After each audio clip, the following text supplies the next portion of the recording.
Oke rekan-rekan, kita ketemu dengan channel Barayo Online Majalengka. Kita akan ngobrol dengan narasumber kita ya, Bang Ojol. Namanya siapa Bang?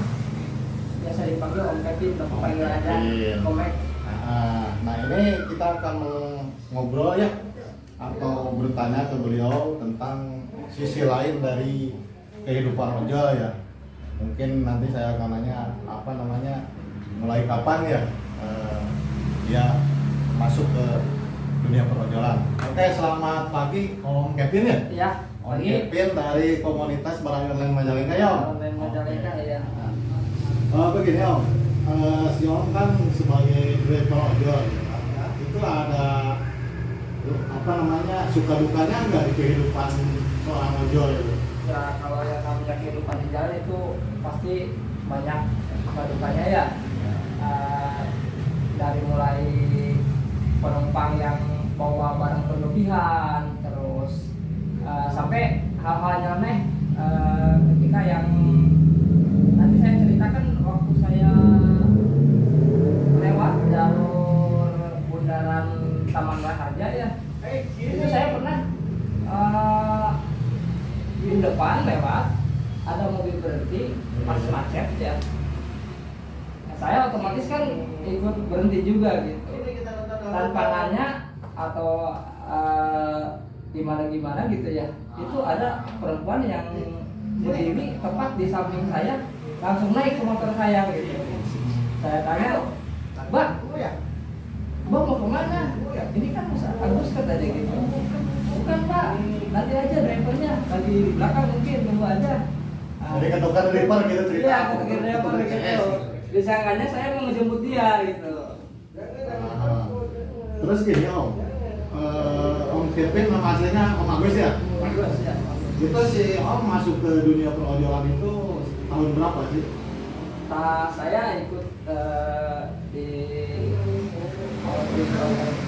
tahun 2018. 2018 ya, sekarang 2022 ya?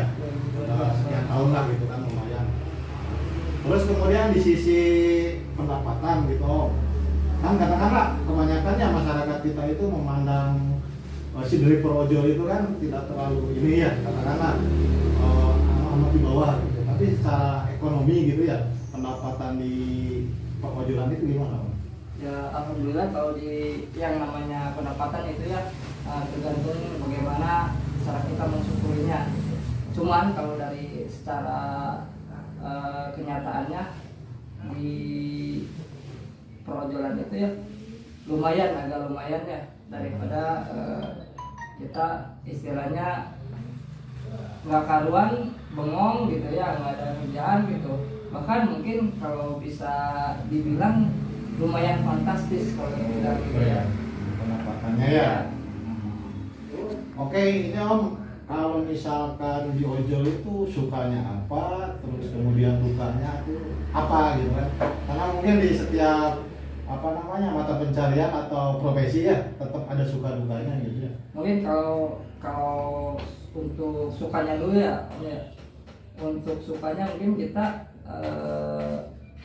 waktu kita tidak terikat sama waktu seperti profesi-profesi yang lain ya. Kita bisa bebas memanage waktu, terus banyak teman di jalan gitu ya, dan banyak hal lagi yang menyenangkan gitu. Kalau dukanya itu bagi saya itu ya, karena saya seharian di jalan itu saya jarang ketemu keluarga. Ya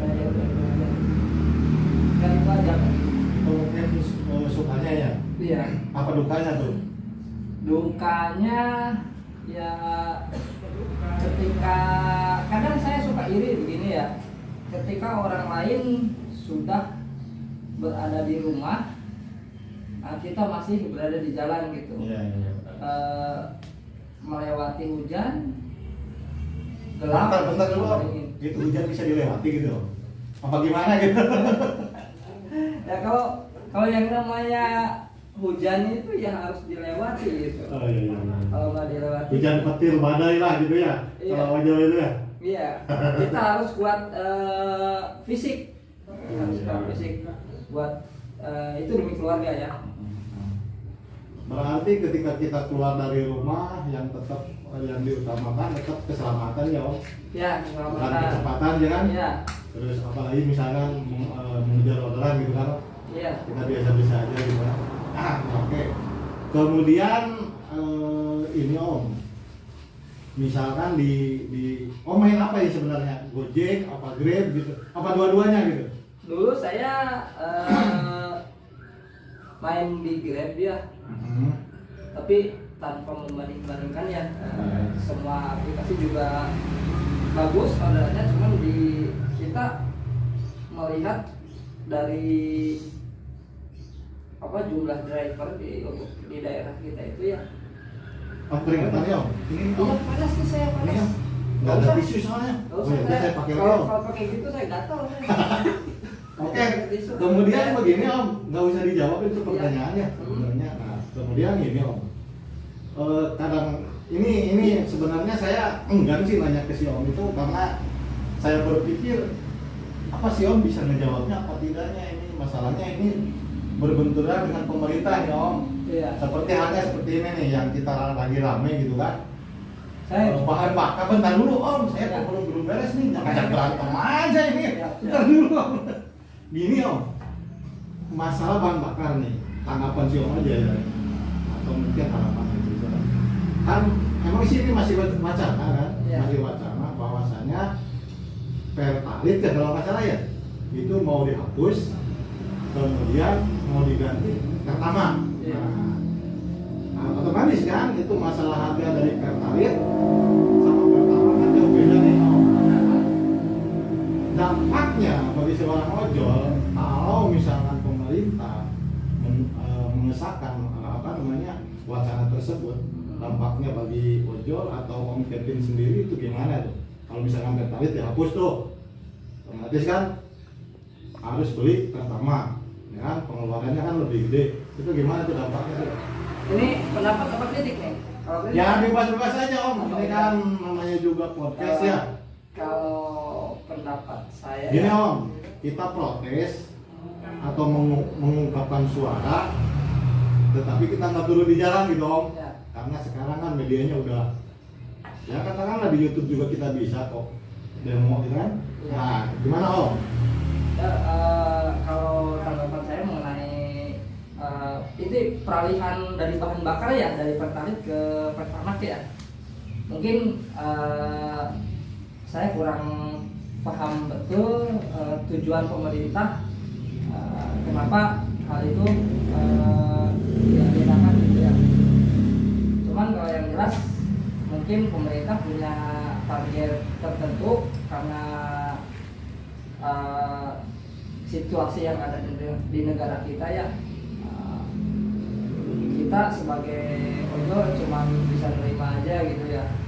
Cuman ya terus terang saya keberatan dengan peralihan bahan bakar itu ya, karena lumayan agak merogoh uang aku gitu ya. Ya betul. Mungkin juga nanti dampaknya bukan ke ojol juga kan, ke Iya, masyarakat juga. Mungkin dari pendapat Om Kevin itu bisa saya tarik kesimpulan bahwasanya kalau bisa gitu kan, kalau bisa mungkin pemerintahan bisa mengizinkan itu kembali ya kan. Iya. Mungkin nanti dampaknya pengeluaran untuk masyarakat yang khususnya masyarakat ya katakanlah dari menengah ke bawah atau pelaku UMKM gitu kan Om. Iya. Nah, gitu ya, benar juga sih Om. Kemudian gini Om, sebenarnya saya udah lupa itu di otak itu mau nanya apa gitu kan, karena ini juga dadakan ya. Mungkin karena belum merokok Pak. Cuman soalnya kalau di channel saya cuma baru kok ini di shop tapi kitanya bebas nanya, kemudian si Om juga ngerokok juga gitu. Bebas-bebas aja lah. Siap. Berarti si Om dari Baraya Online Majalengka ya Om. Iya. Sebenarnya ini kita beralih ya pertanyaannya ke bidang komunitas. Iya. Ini kalau kan rata-rata yang saya lihat ya di ojol di Pak ojol itu setiap ojol itu pasti ada, setiap kota yang ada ojolnya, yang ada hijaunya pasti itu ada komunitas, ada beberapa komunitas ya. Nah untuk si Om sendiri itu apakah sebegitu pentingnya ketika seorang dari Pak ojol harus masuk ke komunitas. Ya, kalau menurut pandangan saya, ya, seorang driver itu dianjurkan untuk Ya, yang lanjut Om. masuk ke komunitas. Masalahnya kan ketika di jalan itu kan kita hambatan atau ada suatu masalah, tentunya trouble gitu ya. Untuk hal-hal yang sederhana, kalau seandainya kita tidak masuk ke komunitas itu, kita mau minta tolong sama siapa gitu. Iya. Sementara untuk di komunitas kita melalui grup gitu, kita bisa minta bantuan dengan segera. Terus untuk hal yang lebih pentingnya ya mungkin lewat komunitas kita bisa belajar untuk istilahnya saling menjaga kekompakan. Iya. Katakanlah kita ketika ketemu rekan ojol yang lain menjadi saudara ya Om. Iya. Betul sekali.